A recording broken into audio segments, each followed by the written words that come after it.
এখনো পর্যন্ত কোনো সময় ক্যামেরার সামনে আসিনি।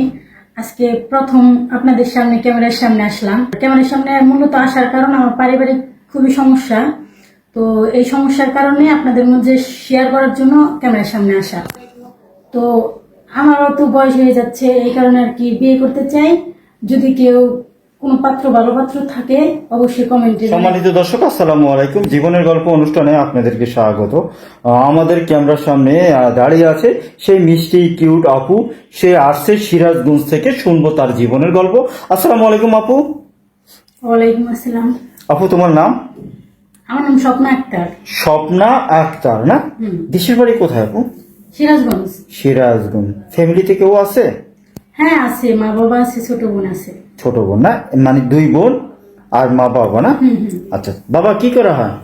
বাবা এমনিতে কৃষি কাজ করে, এখন মূলত কাজ কাম করতে পারে না, সেই কারণে আর কি মানে যে কোনো ভালো পাত্র পাইলে মানে বিয়ে করতে চাই, পাশাপাশি আমার ফ্যামিলিটা যাতে দেখতে পারে সেই কারণে। আচ্ছা ভাইয়া, ফ্যামিলিতে দেখতে পারে বলতে কি, আসলে অনেক ভাই হয়তো বা বিয়ে করে, সে তো তোমার দায়িত্ব নিবে, সে তো ফ্যামিলির দায়িত্ব নিবে না, কিন্তু তোমার দায়িত্বটা হয়তো বা সে নিবে।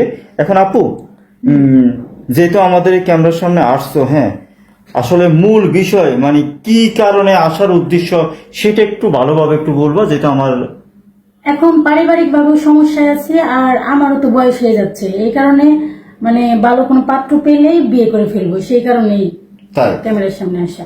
আচ্ছা আচ্ছা আপু, তোমার বয়স কত আপু? আমার বয়সে তো 19-20 হতে পারে, এরকম 20 চলতেছে না? হ্যাঁ হ্যাঁ। আচ্ছা, এখন যদি যেহেতু তুমি দরিদ্র ঘরের একটা মেয়ে, যদি কোনো ভাই, যদি যার বয়স হয়তো বা 40-45, হয়তো বা ওইরকম কোনো ভাই প্রবাসে থাকে, হয়তো তোমার বিয়ে শাদী করতেছে, তার হয়তো বাচ্চা কাচ্চা আছে একটা, হয়তো বা প্রবাসে থাকা স্ত্রী হয়তো বা অন্যজনের সাথে চলে গেছে পরকিয়া করে, আচ্ছা ওই ধরনের কোনো লোক যদি কমেন্ট করে, সেই ক্ষেত্রে আমরা কি সাড়া দিব?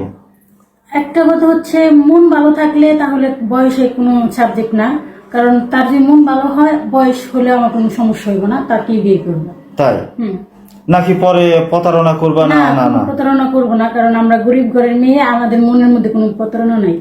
তাই? জি। আচ্ছা আপু, এখন তোমার সাথে কিভাবে যোগাযোগ করতে হবে? এই যে ভিডিওটা ছাড়া হলে কমেন্টের মাধ্যমে জানাই দিলে আমি জানতে পারবো। তাই? জি। মানে আমাদের সাথে যোগাযোগ করলে আপনি তোমার সাথে। হ্যাঁ।